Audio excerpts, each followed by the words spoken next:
Assalamualaikum warahmatullahi wabarakatuh. Selamat sore, sahabat moderasi dimanapun berada. Saya Istiqomah, kembali lagi dalam acara Ramadan Salam, serial ngaji kebangsaan perspektif Islam Rahmatan Lil Alamin, berbasis Kitab Nabi Rohmah, karya Dr. Fakihudin Abdul Qadir. Tema kali ini adalah visi Rahmatan Lil Alamin dalam mengelola keluarga bahagia berbasis pemberdayaan perempuan dan perlindungan anak, perspektif kebangsaan. Dengan narasumber kita, yaitu Ibu Dr. Ninik Rahayu, SHMS. Beliau merupakan anggota Ombudsman Republik Indonesia periode 2015-2020. Sebelumnya juga pernah duduk sebagai komisioner di Lembaga Komnas Perempuan dan dosen pengajar di Fakultas Hukum Universitas Muhammadiyah Jember, Jawa Timur. Saat ini, Ibu Nini juga duduk sebagai pengurus Alimat, sebuah organisasi tingkat nasional yang bergerak untuk keadilan hukum keluarga Islam di Indonesia, sebagai anggota Majelis Musyawarah Kongres Ulama Perempuan Indonesia, dan salah satu pengurus Aisyah Muhammadiyah. Beliau juga terlibat di Lemhanas Republik Indonesia, dosen Fakultas Hukum Universitas Muhammadiyah Malang, dan dosen Fakultas Hukum Universitas Brawijaya Malang. Baik, nampaknya Ibu Nini sudah gabung bersama kita semua. Kita sapa dulu. Assalamualaikum, bagaimana kabarnya Ibu? Waalaikumsalam, Alhamdulillah, baik. Alhamdulillah. Masih lancar Ibu puasanya? Amin, lancar, Alhamdulillah. Alhamdulillah. Amin. Baik, sahabat moderasi dimanapun berada, selama kurang lebih 1 jam ke depan, kita akan berbincang-bincang dengan narasumber kita.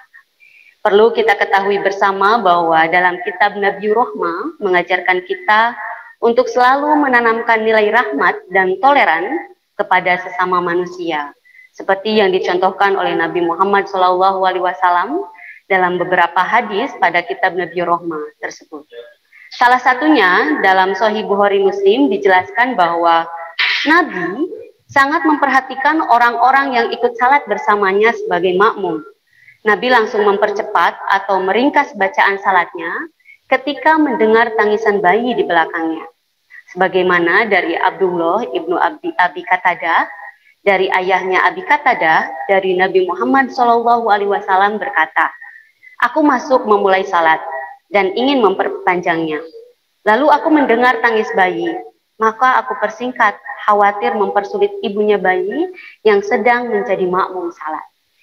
Sahabat moderasi, dari hal ini nampak sekali bahwa Nabi Muhammad sangat memperhatikan kepentingan terbaik bagi anak dan sangat toleran terhadap umatnya. Selain hadis di atas tadi, banyak sekali juga hadis-hadis tentang keadilan perempuan yang disebutkan dalam kitab Nabi Rohmah. Baik, sahabat moderasi dimanapun berada, kita langsung saja berbincang dengan narasumber kita, Ibu Nini Rahayu. Baik, untuk pertanyaan pertama, bagaimana visi konstitusi kita dalam memberikan perlindungan terhadap perempuan dan anak? Silahkan Ibu. Terima kasih. Jadi hadis tadi memberikan gambaran ya secara tekstual betapa Rasulullah memberikan kasih sayangnya, ya, memperhatikan ya kasih sayangnya kepada anak-anak dan peduli kepada kebutuhan perempuan ketika pada saat ibu sedang beribadah sekalipun ya beliau lalu mempercepat sholatnya begitu. Nah, kalau kita bicara visi di dalam konstitusi, konstitusi memberi dasar pijakan yang sangat-sangat kuat terhadap hak konstitusional perempuan, termasuk anak perempuannya, karena ada 40 hak dalam 14 rumpun, ya.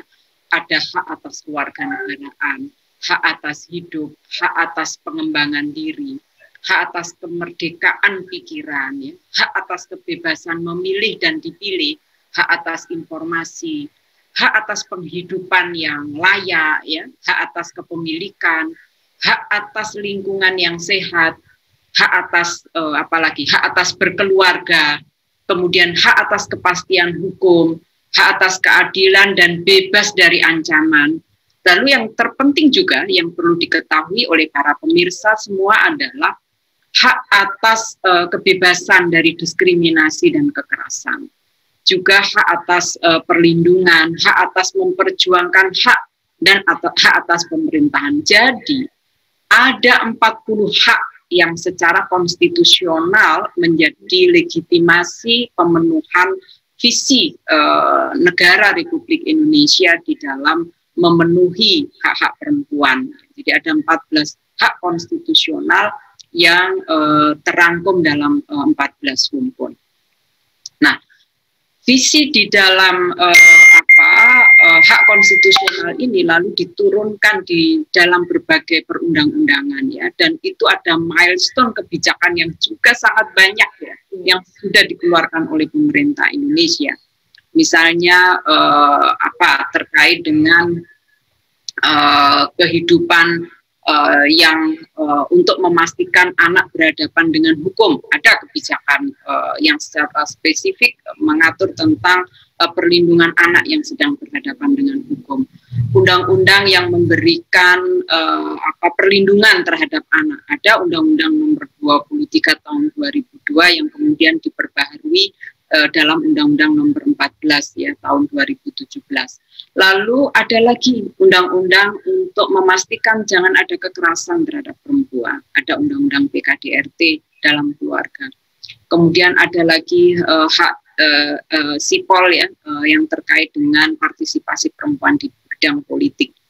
Jadi secara konstitusional visi kita jelas ada pijakan dasar 40 hak konstitusional perempuan yang terangkum dalam 14 rumpun yang kemudian diturunkan dalam berbagai milestone kebijakan yang sudah sangat luar biasa banyaknya ya, meskipun di sana sini kita tahu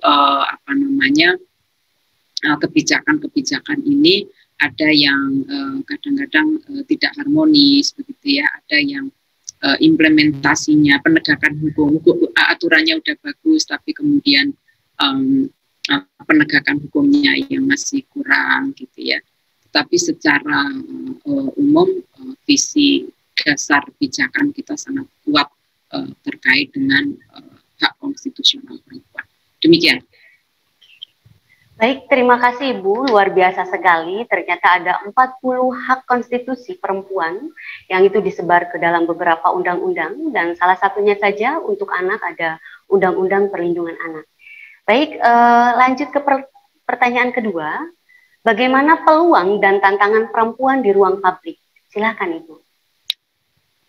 Iya, sampai saat ini sebetulnya kalau kita bicara partisipasi perempuan dan laki-laki itu sebetulnya punya hak yang sama ya, seperti yang tadi saya sampaikan di dalam konstitusi kita ya. Walaupun seperti yang tadi disampaikan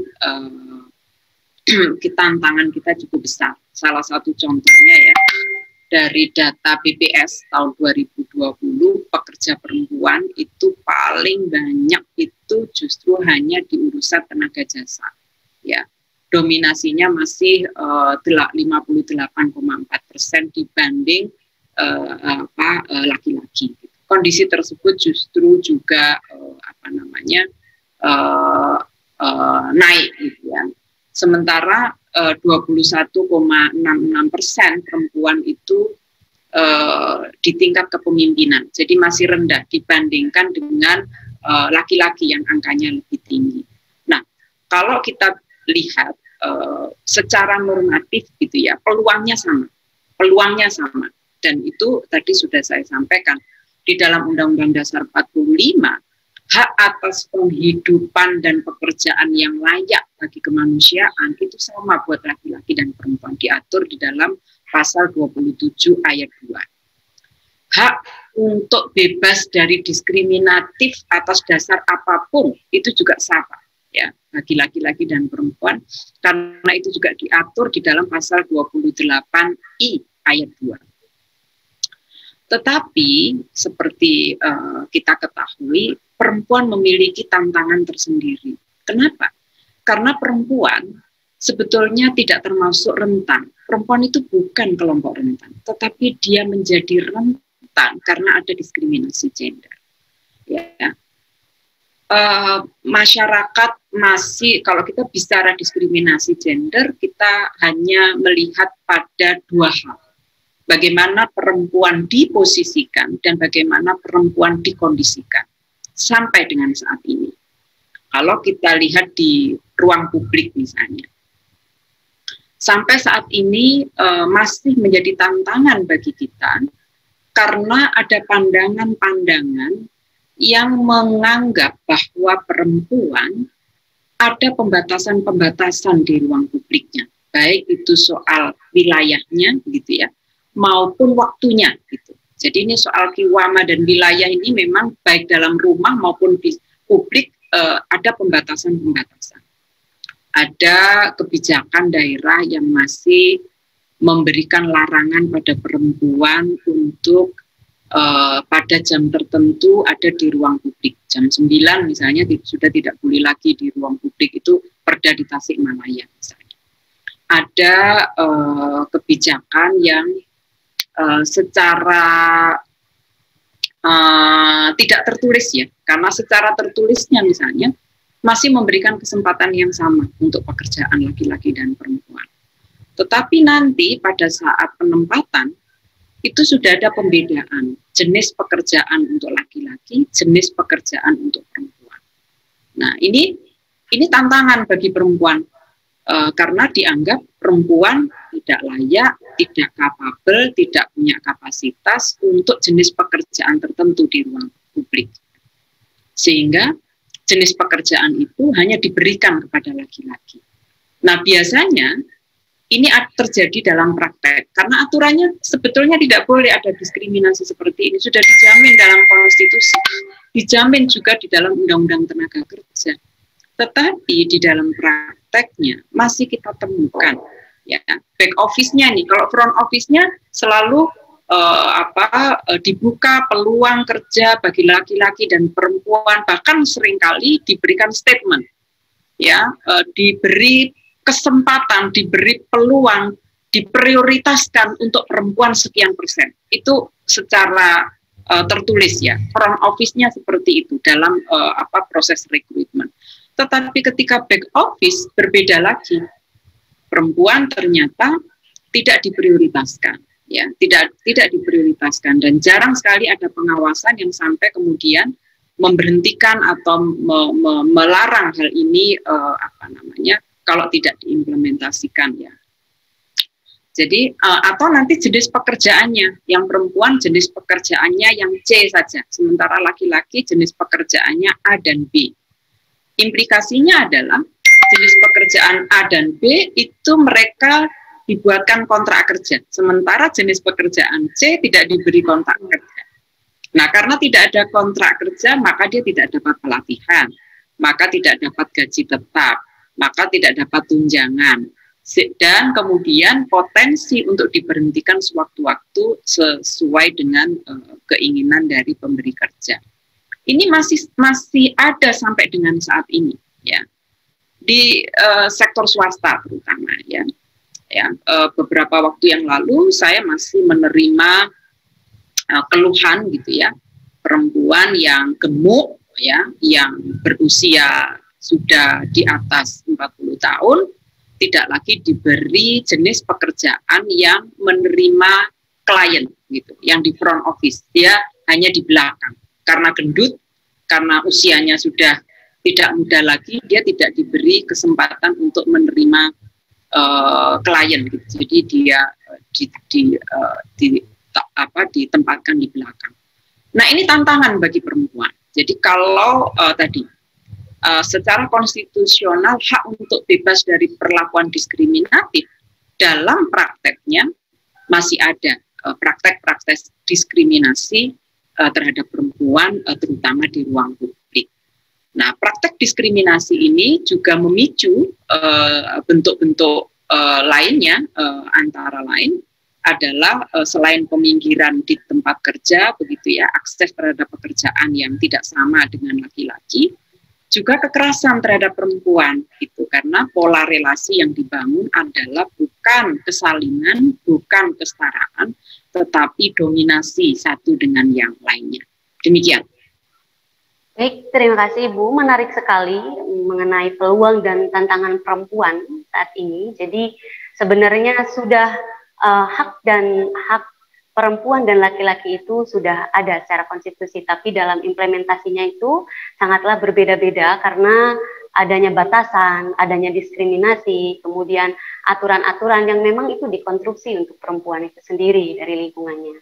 Baik Ibu, saya juga dapat menyimpulkan dari data BPS yang Ibu sampaikan bahwa pekerja jasa perempuan itu banyak, tapi jadi pemimpin itu sedikit.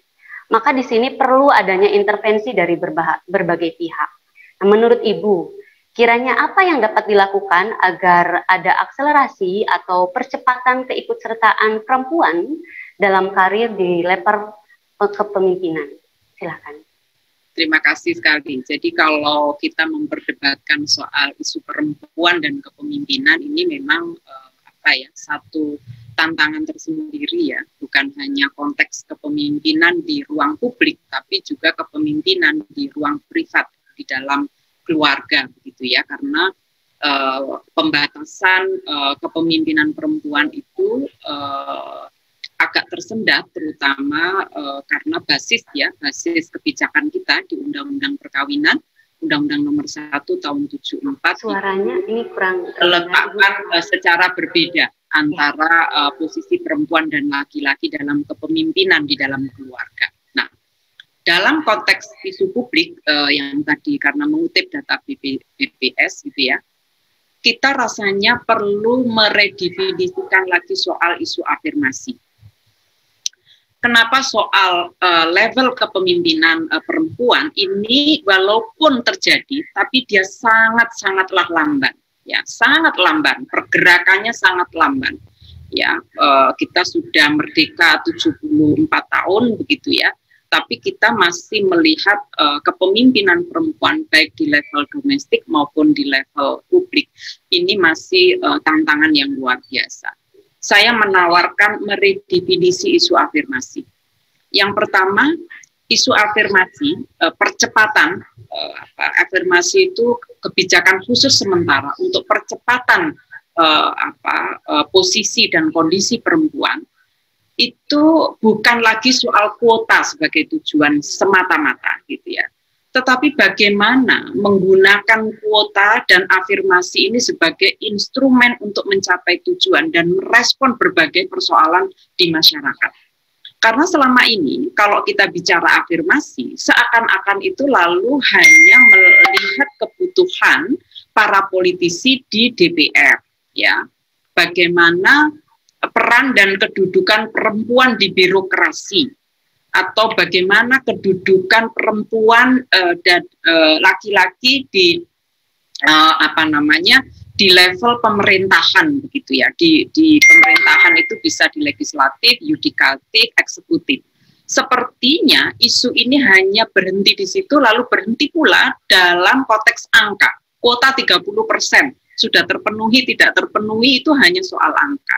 Nah, saya menawarkan perlu melakukan redefinisi soal isu afirmasi ini bahwa itu bukan soal semata-mata angka, tetapi bagaimana menggunakan isu kuota dan afirmasi ini tuh untuk merespon berbagai persoalan sosial di masyarakat. Pertama, yang perlu yang suka salah-salah begitu ya sampai hari ini, soal solidaritas perempuan. Itu seringkali punya anggapan bahwa persoalan perempuan itu persoalan kepentingan perempuan itu harus atau hanya bisa diperjuangkan oleh perempuan, ya. Dalam satu hal, perjuangan perempuan berdasarkan pengalaman hidup perempuan itu penting, tetapi yang memperjuangkan kepentingan perempuan bukan hanya perempuan, ya.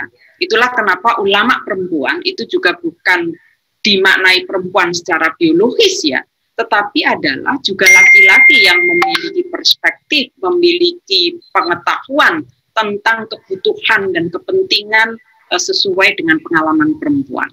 Nah, jadi kalau kebutuhan dan kepentingan perempuan hanya dipikirkan oleh perempuan, ini saya kira mari kita jadikan mitos ya, dan dan harus diganti gitu ya, bahwa sisterhood, brotherhood, solidarity itu memperjuangkan kepentingan perempuan, kepentingan masyarakat, dan harus dilakukan bersama-sama. Redefinisi yang kedua adalah bahwa dibutuhkan akulturasi proses pembelajaran ya, dan pemaknaan baru tentang afirmasi ini pada basis masyarakat, sehingga perlu ada dukungan kultural ya. Itulah kerja-kerja yang dilakukan oleh ulama perempuan, yang dilakukan oleh para tokoh agama dan lembaga-lembaga keagamaan seperti Muhammadiyah, ya, Nahdlatul Ulama, Nasyiatul Aisyah, kemudian Muslimat, ya, atau Fatayat, gitu ya. Jadi kerja-kerja ini adalah proses pembelajaran dan pemaknaan yang harus berbasis pada dukungan kultural. Dengan berbagai gagasan ini juga harus diakomodasi oleh pemerintah. Pemerintah tidak bisa bekerja sendiri, harus juga mengakomodasi, mengakulturasi dengan berbagai pemaknaan kepentingan ini gitu. Jadi kebijakan-kebijakan itu pada akhirnya bukan hanya wajah dari kepentingan kelompok menengah ke atas begitu, tetapi ini kepentingan semua komponen ya, semua komponen, semua kelas begitu ya, semua kelas, kota, desa, terpelajar, tidak terpelajar, berekonomi kuat, berekonomi rendah gitu, semua itu sebagai proses pembelajaran dan harus diberi makna baru. Yang ketiga, ini kebijakan percepatan soal kepemimpinan ini adalah juga perlu kebijakan afirmasi yang yang harus bisa diterima oleh publik dan diperjuangkan oleh kita semua begitu ya. Jadi bukan hanya perjuangan oleh kelompok tertentu begitu ya. Sana yang memperjuangkan afirmasi, yang memperjuangkan kepemimpinan cukup DPR atau orang-orang di pemerintahan, tidak. Tapi ini adalah perjuangan bersama begitu ya, supaya kita tidak keliru. Nah, hanya memang saudara-saudara kita ya yang berilmu gitu ya, yang para ulama kita gitu ya, laki-laki atau perempuan yang beragama Islam mau beragama lainnya gitu ya, ini seharusnya memanfaatkan energi politik sosialnya untuk menggerakkan isu kepemimpinan perempuan ini. Jadi dia tidak berhenti pada kuota, tidak berhenti pada kedudukan dan jabatannya, tapi terus menggerakkan ya, menggerakkan para politisi, para birokrat ini untuk ikut berkontribusi memperjuangkan hal-hal yang tadi untuk pemenuhan 40 hak perempuan dalam 14 rumpun tadi. Dia harus berpikir lintas partai, lintas agama, lintas institusi politik ya, energi sosialnya itu harus dibangun dengan berjejaring, dengan beragam pemangku kepentingan ya.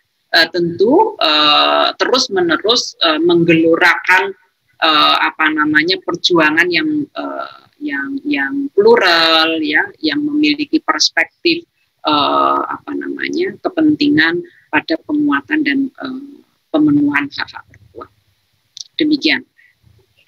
Baik, menarik sekali apa yang ditawarkan oleh Ibu untuk percepatan atau akselerasi kepemimpinan perempuan. Jadi kepemimpinan perempuan itu tidak hanya kepentingan perempuan saja, tapi kepentingan bersama, antar lintas, antar golongan, ini bersama. Semoga dengan adanya talkshow ini didengar dan dilihat oleh pemangku kebijakan sehingga suara perempuan bisa didengarkan oleh mereka. Baik, selanjutnya seperti hadis yang tadi saya sebutkan di atas bahwa Nabi Muhammad itu penuh rahmat, kemudian penuh toleran. Bagaimana menyikapi beberapa perbedaan yang ada di keluarga, sebagaimana yang dicontohkan oleh Nabi yang sangat toleran dalam segala hal. Silakan. Iya, ini mudah berat ya menjawab ini ya, karena ada 3 tadi, bagaimana menyikapi perbedaan dalam keluarga, seperti contoh yang ada sudah diberikan oleh Rasulullah SAW. Tentu setiap keluarga sebetulnya memiliki cara yang berbeda-beda, yang dianggap paling berpeluang untuk bisa diterima oleh masing-masing keluarga dalam menyikapi perbedaan. Setiap keluarga saya yakin memiliki cara yang berbeda-beda ya. Tetapi bagaimana membangun keikhlasan ya. Jadi bukan hanya menerima perbedaan, tetapi membangun keikhlasan atas perbedaan-perbedaan yang muncul dalam setiap keluarga. Karena dalam keluarga itu ada keluarga Batih, ada keluarga Somah, ada keluarga Semenda, ya, ada keluarga, jadi keluarga inti lah, keluarga Batih itu satu keluarga saja, bapak, ibu, anak, gitu ya, atau nanti ditambah pekerja rumah tangga misalnya. Tapi dalam satu keluarga ada keluarga Somah. Jadi dalam satu keluarga itu ada beberapa rumah tangga, begitu. Kadang 4, 5 karena dia keluarga besar. Lalu ada keluarga Semenda, komunitas, begitu. Nah, tentu ini kalau kita berdasarkan pengalaman saya, satu kepala saja dengan kepala yang lain punya keinginan yang berbeda. Bayangkan kalau itu dalam satu keluarga atau keluarga Semenda atau keluarga Somah tadi. Tentu ini perbedaan bisa menjadi pemicu tidak kondusifnya dalam membangun keluarga ini. Maka penyikapan yang harus dilakukan adalah satu, tetap dikembalikan kepada masing-masing keluarga. Saya tidak punya resep tertentu ya, tidak punya resep tertentu. Silakan dengan penyikapan yang baik ya di dalam keluarga. Tetapi tetap ada catatan-catatan yang sebetulnya ini bertumpu pada konstitusi, pada undang-undang yang ada. Kita bisa menggunakan bertumpu pada nilai-nilai yang terkandung di dalam Pancasila dalam membangun perbedaan itu. Misalnya karena nilai ini harus diterapkan. Pancasila itu kan nilai. Nah, bagaimana penerapannya? Nilai-nilai perbedaan itu bisa kita minimalisir, bahkan kita hapuskan, gitu ya. Yang pertama adalah kita membangun dengan nilai-nilai kemanusiaan. Ya. Kita relasi suami, istri, bapak, ibu, dan anak tidak kita letakkan sebagai relasi yang punya stratifikasi, tapi kita letakkan ini sebagai bangunan kemanusiaan, bahwa anak itu juga manusia, istri juga manusia, yang tentu kebutuhannya untuk didengar, diketahui, ya, diperlakukan sama, itu penting sekali karena sama-sama manusia, tidak ada dominasi satu dengan yang lain. Jadi nilai-nilai kemanusiaan itu bisa menjadi pegangan untuk menghilangkan perbedaan. Yang kedua adalah nilai musyawarah untuk mufakat. Saya kira ini juga butir nilai yang ada di dalam Pancasila, bahwa kita diberi contoh untuk memusyawarahkan, untuk mencari titik pertemuan dari perbedaan, gitu ya. Karena perbedaan itu juga anugerah, begitu ya. Tetapi mencari persamaan dari perbedaan itu adalah kebahagiaan yang akan bisa dirasakan di dalam keluarga, ya. Nah, yang ketiga, ini yang terpenting dari nilai Pancasila menurut saya, yang bisa dijadikan pedoman adalah keadilan. Bahwa ujung dari perbedaan itu adalah mencari titik keadilan bagi siapapun yang berbeda. Supaya apa? Supaya perbedaan itu kemudian jawaban dari perbedaan itu bisa diterima dengan baik. Jadi menurut saya penyikapan terhadap perbedaan dalam keluarga sebagaimana yang dicontohkan oleh Rasulullah Shallallahu Alaihi Wasallam adalah kita bersama-sama satu silakan setiap keluarga mencari caranya gitu ya untuk menemukan bagaimana mengeliminir bahkan menghilangkan perbedaan-perbedaan yang hanya menyebabkan tidak kondusif ya. Kalau perbedaan tapi kondusif bisa dijadikan pemicu untuk kemajuan keluarga itu sendiri, itu saya kira baik-baik saja. Tetapi kalau perbedaan itu tidak kondusif, maka berpeganglah pada nilai-nilai yang ada di dalam Pancasila kemanusiaan. Yang kedua adalah musyawarah ya, penyelesaiannya, dan yang ketiga adalah untuk mencapai rasa keadilan di dalam keluarga, anggota keluarga masing-masing individu maupun keluarga pada umumnya. Jadi bukan hanya keadilan bagi individu-individu, tapi keadilan bagi anggota keluarga. Ya. Demikian. Terima kasih Ibu, menarik sekali tadi 3 hal untuk menyikapi perbedaan dalam keluarga, walaupun sebenarnya dikembalikan lagi pada keluarganya masing-masing, seperti itu. Baik, selanjutnya, bagaimana menanamkan nilai-nilai rahmat dalam keluarga, berbangsa, dan bernegara? Silakan. Iya, rahmatan lil alamin dalam Islam itu kan menghadirkan kehidupan masyarakat yang mampu mewujudkan kedamaian, saling sayang, begitu ya, tidak saling menyakiti, gitu.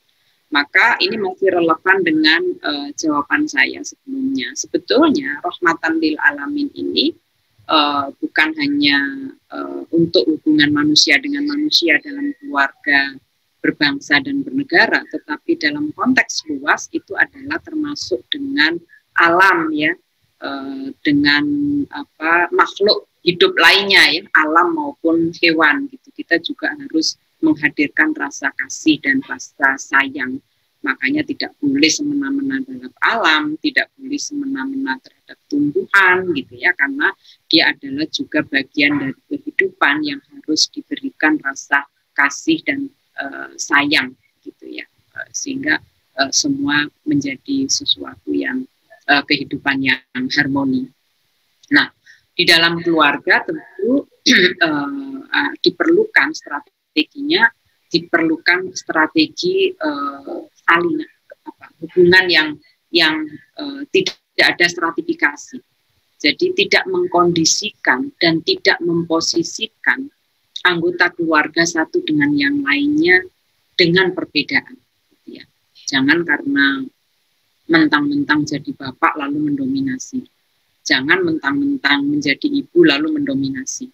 Jadi hidup yang selaras begitu ya, ikhlas, berbagi, karena dalam keluarga itu harus saling menyayangi. Gitu. Jadi hidup dalam kesalingan. Lalu yang kedua menurut saya memberi peluang dan kesempatan yang sama pada setiap anggota keluarga. Jadi tidak ada yang merasa terdiskriminasi. Gitu. Karena anak-anak kalau bicara paling akhir. Gitu. Meskipun nanti kalau kita bicara etika ya, kita bicara etik begitu ya. Orang tua diberi peluang dulu, bukan berarti kemudian yang diberi peluang lalu melakukan tindakan yang semena-mena pada mereka yang tidak masuk kategori usia lanjut, orang tua dan anak. Jadi anggota keluarga itu tidak boleh saling mendiskriminasi. Karena anak kamu kalau gitu bagiannya kecil. Karena kamu ibu, gitu. Ibu itu paling akhir, bapak paling utama. Nah itu saya kira sudah harus diubah pola relasi nilai-nilai harus diubah yang seperti itu. Karena nanti pasti akan tidak kondusif. Yang ketiga adalah anti kekerasan. Anti kekerasan. Jangan ada kekerasan di dalam keluarga, baik itu kekerasan fisik, kekerasan psikologis, kekerasan ekonomi, maupun kekerasan seksual atas nama apapun. Ya, karena itu tidak boleh tadi. Dia harus hadir dalam kedamaian, harus hadir dalam kasih sayang. Dalam konteks berbangsa dan negara, itu juga sama. Sebagai pemimpin, ya harus menghormati, harus memenuhi kewajiban warga negara. Kewajibannya warga negara, kebutuhan warga negara, hak warga negara harus dihormati.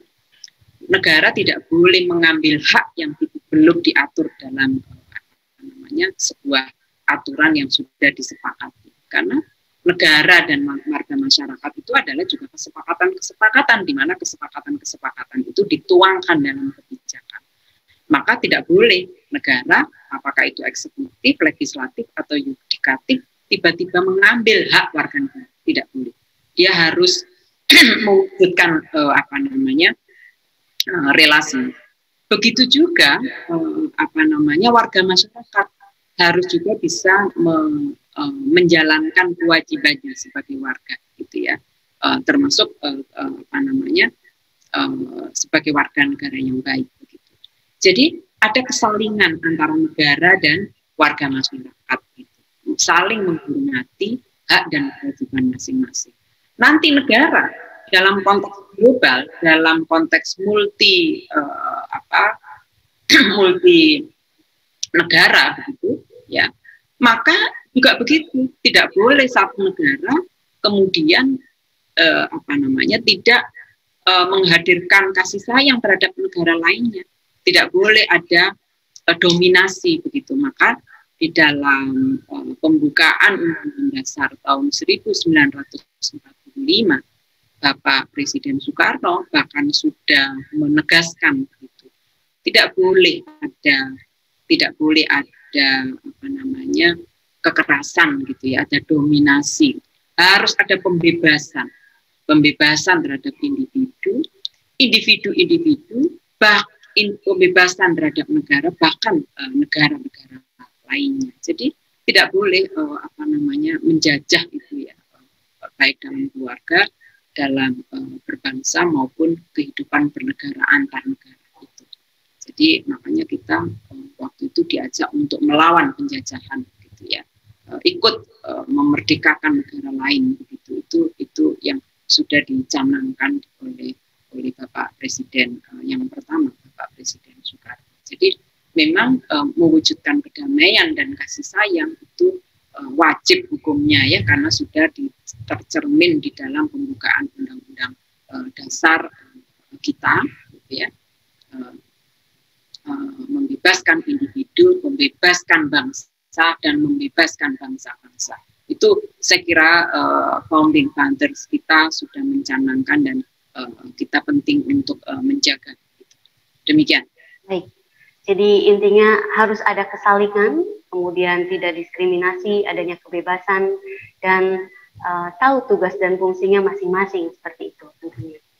Baik Ibu, selanjutnya bagaimana pandangan Ibu dengan isu atau fenomena perkawinan anak yang mempunyai dampak negatif bagi kesehatan seperti serviks, kemudian pertumbuhan anak yang stunting, begitupun dengan pendidikan yang mengakibatkan anak putus sekolah, kemudian ekonomi yang mengakibatkan pekerja anak dengan upah yang rendah dan menimbulkan kemiskinan, ataupun munculnya kekerasan dalam rumah tangga, kekerasan terhadap anak, dan pola asuh yang salah.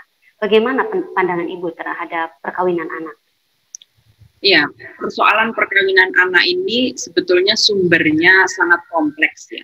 Banyak sekali, gitu, yang menjadi pemicu dan penyebab, gitu. Yang pertama misalnya soal kemiskinan. Ada soal kemiskinan. Kita tahu bahwa kemiskinan ini masih menjadi PR kita bersama, PR pemerintah, PR masyarakat sipil juga, bagaimana mengentaskan kemiskinan ini. Dan kemiskinan tentu saja bukan hanya kemiskinan dalam konteks ekonomi, ya, tetapi ada soal ketidakberdayaan. Jadi kemiskinan dalam konteks pengetahuan tentang bagaimana menjadikan anak-anak kita menjadi anak-anak harapan bangsa, gitu ya, yang harus diberi pendidikan, sampai ada kebijakan wajar 9 tahun, wajar 12 tahun, gitu. Itu semua dalam rangka mengejar tadi, supaya tidak ada perkawinan anak, karena itu punya implikasi pada ekonomi, kesehatan, dan lainnya. Tapi ada soal kemiskinan, ada ketidakberdayaan, ada kerentanan, terutama ini terjadi pada anak perempuan, ya, terutama terjadi pada anak perempuan yang di masyarakat itu banyak sekali mitos-mitos bahwa tidak baik nikah di usia umur tertentu gitu ya. Jadi bagusnya setelah menstruasi langsung menikah misalnya kayak begitu. Kemudian ada persoalan pendidikan yang rendah. Jadi biasanya ini juga sering kali terjadi karena pendidikannya rendah, orang tua tidak mampu, miskin begitu ya. Maka upaya yang dilakukan membebaskan tanggung jawab orang tua terhadap anak, ya sudah dinikahkan saja. Gitu ya. Lalu masih ada lagi budaya kawin muda. Ya, ini bahkan sekarang mulai merambah nih, perkawinan usia muda itu dicontohkan oleh artis gitu ya, dan itu kemudian menjadi patron juga. Sekarang mulai lagi nih usia muda menyelamatkan hidup dan lain sebagainya. Saya kira ini juga kawin usia muda terutama dilakukan oleh urban lifestyle ini juga harus kita beri makna baru begitu supaya tidak berlanjut nanti, karena ini juga menjadi masalah. Lalu ada budaya cari kerja melalui perkawinan. Ya, jadi sengaja menikah begitu supaya dengan status perkawinan maka dia bisa ngapusin persyaratan untuk bekerja, karena orang yang menikah lalu dianggap dewasa. Dan ini hal-hal ini kemudian berdampak pada perdagangan orang. Sehingga kalau kita bicara soal bagaimana fenomena perkawinan anak ini yang tentu saja sangat negatif untuk kesehatan, ekonomi, pertumbuhan anak sendiri dan lain sebagainya, ini karena kompleks maka butuh kerja keras bersama. Tidak cukup hanya diselesaikan oleh Kementerian Agama, stop perkawinan anak misalnya, dengan mempersulit persyaratan pernikahan dan lain sebagainya, tidak cukup, tidak bisa. Karena yang dibutuhkan bukan hanya kerja keras Kementerian Agama, ya, butuh kerja keras Kementerian Pendidikan untuk memberikan pendidikan pada masyarakat. Karena bisa jadi ini adalah persoalan bukan hanya pada orang tua, tapi juga pada anaknya, atau sebaliknya. Persoalan ini bukan pada anak, tapi pada orang tua. Ya, ada persoalan budaya yang masih tadi mitos-mitos yang kawin lebih cepat, lebih baik daripada terlambat dan lainnya, khawatir disebut kawin tua dan lainnya. Apakah cukup hanya Kementerian Pendidikan dan Kementerian Agama? Tidak cukup. Membutuhkan peran dari Kementerian Kesehatan untuk terus-menerus memberikan pendidikan pada masyarakat soal bagaimana kesiapan kesehatan perempuan ketika melakukan pernikahan. Dan apakah cukup hanya pemerintah? Tidak cukup. Butuh juga para alim ulama, ya, para tokoh masyarakat, tokoh adat untuk bersama-sama gitu ya, supaya pengetahuan tentang tidak baiknya, tidak kondusifnya perkawinan anak, bahayanya perkawinan anak ini bukan diketahui bersama, dilakukan bersama-sama dan tidak ada penolakan dari masyarakat. Demikian. Ya, jadi perkawinan anak ini penyebabnya sangat kompleks sekali, sehingga penanganannya pun harus dilihat dulu dari latar belakang perkawinan anak itu sendiri, ya Bu ya. Baik, saya lanjutkan. Sebagian besar anak-anak merasa tidak nyaman di rumah karena mengalami kekerasan fisik, psikis maupun seksual, sehingga anak mencari kenyamanan di luar rumah. Bagaimana strategi untuk menciptakan keluarga yang bahagia, harmonis, aman, nyaman, kemudian jauh dari kekerasan. Walaupun tadi mungkin sedikit sudah terjawab ya di atas, tapi silahkan Ibu. Baik, ini memang tidak mudah ya, apalagi sistem pendidikan kita kan sekarang beragam ya, ada yang boarding school ya, sehingga peran keluarga mungkin lebih minimalis dibandingkan anak-anak yang memang bersama-sama keluarga diasuh bapak ibunya. Karena kalau boarding school kan hampir sebetulnya anak-anak dititipkan pada sekolahnya gitu ya. Lalu ada sekolah yang sampai sore ya, nggak boarding, nggak nginep sih gitu ya, tapi dia sampai sore gitu, maka dengan keluarga juga waktunya lebih minimal. Nah, bagaimana mengantisipasi agar anak-anak ini tetap nyaman di rumah gitu ya, karena Satu, pastikan bahwa anak-anak tidak mengalami kekerasan di dalam rumah. Itu penting sekali. Ketika anak-anak mengalami kekerasan fisik, psikis, ekonomi, ya, seksual, apalagi, maka anak-anak pasti tidak nyaman. Dia akan mencari tempat lain yang tidak ada kekerasan. Gitu. Nah, bagaimana bisa mewujudkan itu, gitu ya? Maka ini tidak cukup kalau tanggung jawab ini hanya dibebankan pada kedua orang tua. Saya harus mengingatkan bahwa isu keluarga itu tidak lagi menjadi isu privat, tetapi menjadi isu publik, apalagi kalau ada kekerasan di dalamnya. Maka membutuhkan kepekaan sosial di lingkungan sekitar. Ya, kalau misalnya ada anak-anak yang sudah mulai tidak nyaman di rumah, itu harus masyarakat harus punya warning tuh. Ada sistem warningnya tuh warning sistemnya harus keluar tuh. Kenapa ya anak ini selalu tidak mau di rumah? Ada apa di rumahnya? Tidak boleh Allah itu urusan mereka, biarlah mereka yang menyelesaikan. Tidak boleh lagi begitu. Jadi persoalan keluarga, kenyamanan anak dalam keluarga tidak lagi sekarang hanya berbasis tanggung jawab pada keluarga dimaksud. Ada tanggung jawab sosial untuk ikut menciptakan lingkungan keluarga yang sehat. Anak-anak misalnya di rumah dilarang nonton TV pada jam-jam tertentu, ya, karena anak-anak biar belajar. Tapi karena dia di rumah TV-nya dimatikan, lalu dia keluar rumah. Ini contoh yang paling gampang, kalaupun tidak kekerasan, ya. Anak ini keluar rumah dan tetangganya nonton TV dan TV-nya dibuka dan membiarkan anak-anak semua nonton. Nah, nggak selesai itu persoalan, begitu kan? Padahal maksudnya tadi anak-anak itu dilarang nonton TV di rumah supaya belajar, supaya waktu belajarnya lebih banyak atau waktu bergaulnya dengan ayah ibunya lebih banyak, tidak dibuat nonton atau main handphone gitu. Tapi kalau ini tidak dibangun di lingkungan sosialnya, di lingkungan keluarga saja, maka itu tidak akan menyelesaikan masalah. Oleh karena itu, ketika ditanya resep membangun kenyamanan dalam rumah, bahwa itu perlu dicari titik temu kebutuhan masing-masing individu di dalam keluarga supaya dia kondusif, tetapi juga perlu dibangun dalam lingkungan komunitas. Ya, kalau tidak maka nanti sama saja. Saya banyak komplain ini, Mbak. Ya, saya sudah melarang nih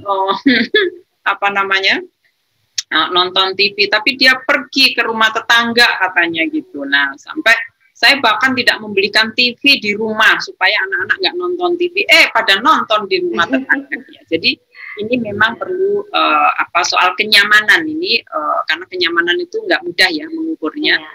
Maka itu harus dijaga bersama. Demikian. Ya, terima kasih Bu. Memang agak sulit ya untuk menciptakan itu. Oke Bu, dilanjutkan. Mungkin Ibu bisa memberikan informasi ketika perempuan dan anak mengalami kekerasan, apa yang harus dilakukan? Kemudian lembaga apa saja yang dapat menjadi rujukan untuk korban kekerasan bagi perempuan dan anak? Silakan. Terima kasih. Ketika mengalami kekerasan perempuan dan anak, satu yang pertama resepnya jangan diam. Ya. Jangan diam, langsung bersuara, tidak boleh diam. Suara korban ini penting. Ya, karena jangan mau ditakut-takutin, kalau kamu lapor nanti begono, kalau kamu lapor nanti begini, kalau lapor kamu di stigma, kalau lapor nanti kamu dicaci kaki, dikucilkan, ABK. Yang pertama kali adalah bersuara. Bersuara dengan apa? Melaporkan. Melaporkan kepada siapa? Orang yang terdekat yang bisa dipercaya. Saudara, teman, atau siapapun, pokoknya ngomong dulu. Kalau ngomong saja tidak memungkinkan karena situasi dan kondisi, catat. Nah, ini penting kali, ditulis. Ditulis, karena tulisan ini nanti suatu saat akan diperlukan. Jangan sampai dilupakan peristiwa itu. Ya, tidak boleh melupakan, dilupakan, atau diminta untuk melupakan. Jangan boleh. Harus terus diingat peristiwa itu, supaya apa? Ingatan ini harus dibuka. Ya, jadi diingat dan dibuka. Setelah melapor ke orang yang terdekat, kemudian meminta bantuan. Ya, minta bantuan untuk kalau berani ya langsung lapor sendiri ke kepolisian ya yang terdekat ya, menyampaikan apa yang dialami supaya nanti dari kepolisian lalu dapat surat rujukan untuk kalau ada luka-luka segala macam itu kemudian bisa dirujuk untuk mendapatkan visum ya. Jadi seperti itu. Kecuali kalau udah sangat parah ke rumah sakit dulu, nanti rumah sakit yang nelpon polisi supaya pemeriksaannya bisa dinilai sebagai visum laporan gitu.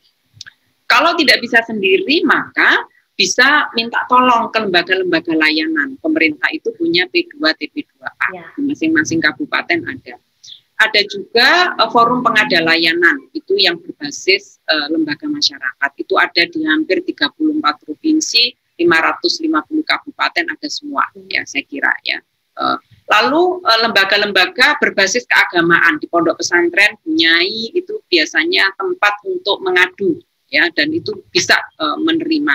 Pondok pesantren, sekolah, itu juga ada guru-guru yang bisa menerima. Gimana kalau pelakunya guru? Ya jangan melapor pada guru yang melakukan, tapi lapor pada guru yang lain. Gimana kalau Pak Kiainya yang melakukan? Ya jangan lapor pada Pak Kiai, lapor pada Nyai lainnya atau Pak Kiai lainnya di komunitas itu.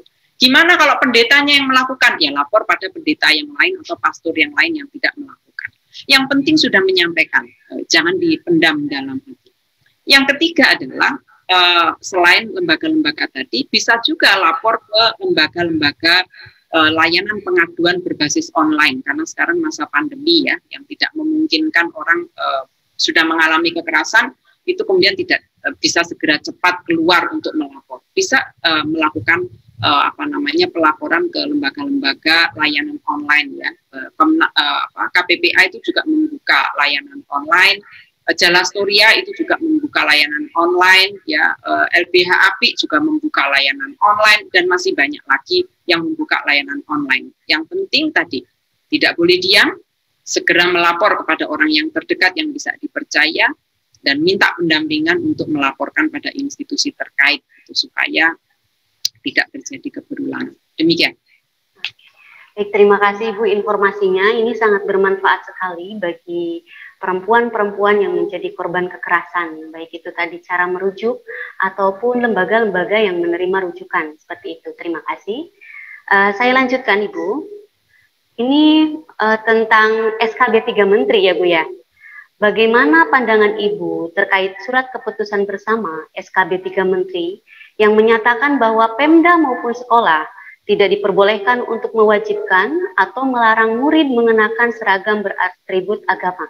Termasuk salah satunya adalah jilbab bagi siswi atau anak perempuan muslim. Silahkan Ibu.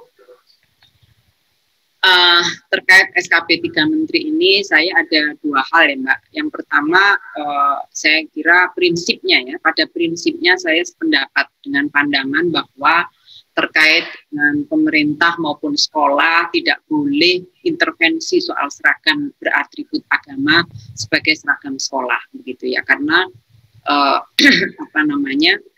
baik itu yang mewajibkan atau yang melarang ya. Kalau zaman saya kecil dulu, waktu kecil, zaman saya mahasiswa itu zamannya saya dilarang Mbak, nggak boleh pakai jilbab gitu ya. Saya sampai diintimidasi mau dikeluarkan dan lainnya tahun 80-an. Nah, zaman sekarang ini zaman diwajibkan. Nah, itu sama-sama tidak boleh. Jadi oleh karena itu prinsip saya sependapat pandangan bahwa tidak boleh pemerintah dan sekolah melakukan intervensi soal seragam beratribut keagamaan sebagai seragam sekolah.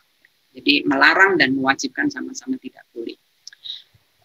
Kenapa sampai keluar SKB 3 Menteri? Ini menurut saya ini sebagai respon cepat pemerintah atas keresahan masyarakat yang sudah sangat banyak tetapi tidak berani lapor.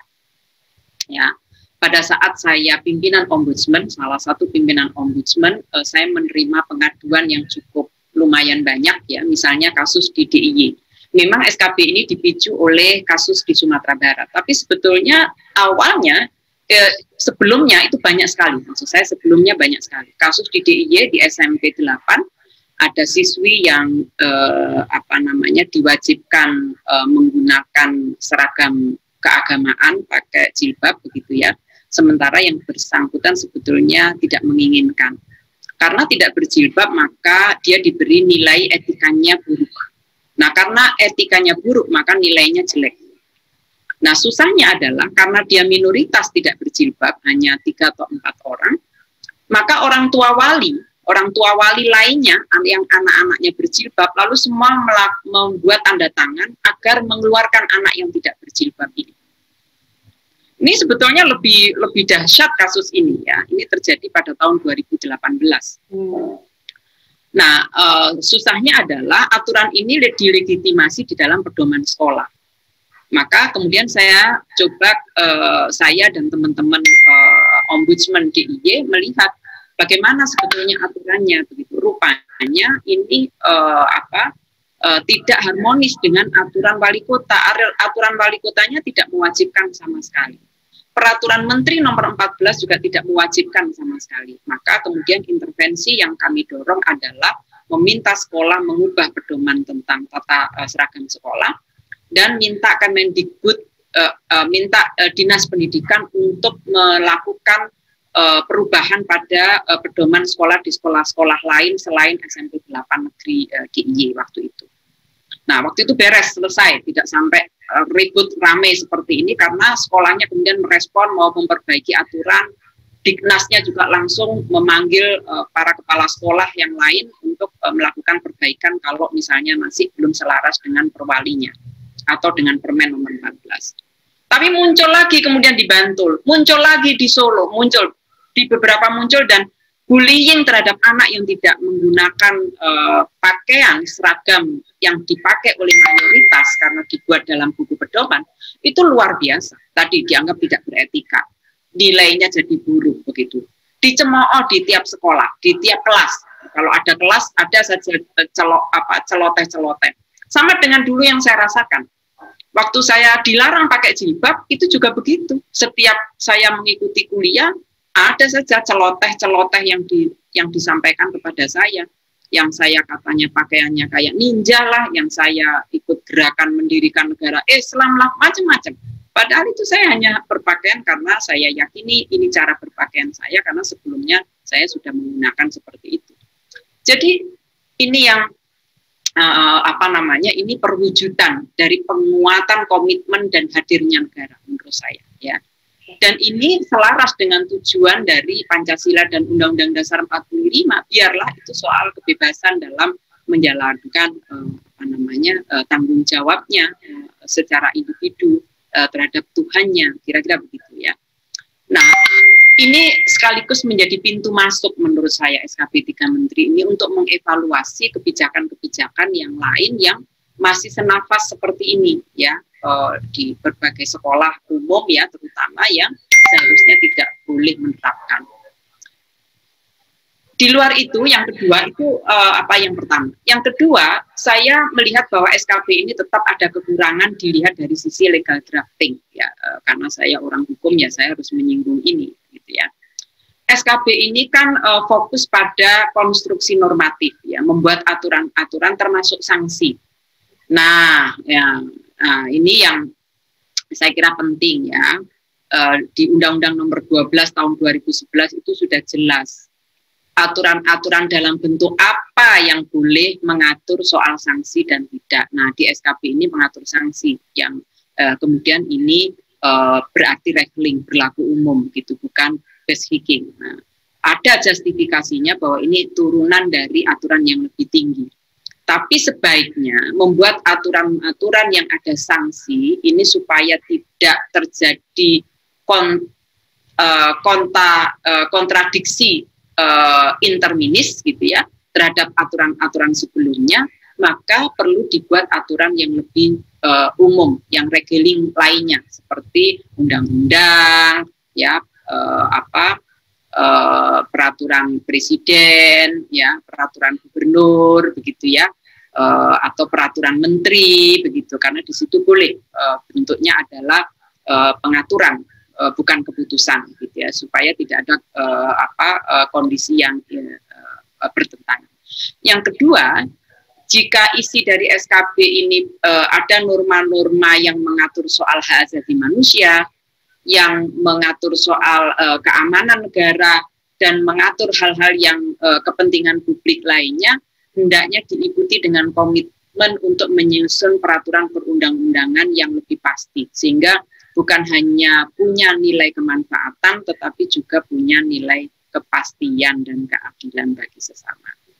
Yang ketiga, catatan saya, sekolah, pemerintah, gitu ya, orang tua, terus harus menghimbau pada anak-anaknya untuk menjalankan syariat agamanya, menghimbau ya, menghimbau untuk menjalankan syariat agamanya karena itu adalah bagian dari ketaatan individu, ketaatan masyarakat dalam menjalankan perintah agama dan menjauhi larangan-larangannya. Saya kira demikian. Oke. Baiklah, sahabat moderasi dimanapun berada, kita tiba di penghujung acara ternyata. Untuk Ibu Nini, saya ucapkan terima kasih banyak telah berbagi pengalaman, pengetahuan, informasi untuk kita semua. Dan ini sangat bermanfaat sekali bagi kita semua. Semoga kita bisa bertemu lagi di lain waktu ya Bu. Saya ucapkan sekali lagi terima kasih banyak Ibu untuk acara hari ini. Seperti itu. Terima kasih dan mohon maaf ya kalau ada kurang. Sudah menarik sekali Bu, ini luar biasa sekali informasi yang disampaikan. Seperti itu. Baik sahabat moderasi dimanapun berada, saya ucapkan terima kasih telah menyaksikan acara Talkshow Ramadan Salam ini. Jangan lupa saksikan terus Ramadan Salam, ngaji kebangsaan perspektif Rahmatan lil Alamin edisi bulan Ramadan setiap Selasa, Kamis, dan Sabtu pukul 16.30 sampai 17.30 waktu Indonesia Barat. Hanya di YouTube channel RMD Sejati, Jalastoria Indonesia, Aman Indonesia, Mubadalah TV, dan official IAIN Syekh Nur Jati Cirebon. Baiklah, saya Istiqomah mohon undur diri dan pamit. Wassalamualaikum warahmatullahi wabarakatuh. Waalaikumsalam warahmatullahi wabarakatuh.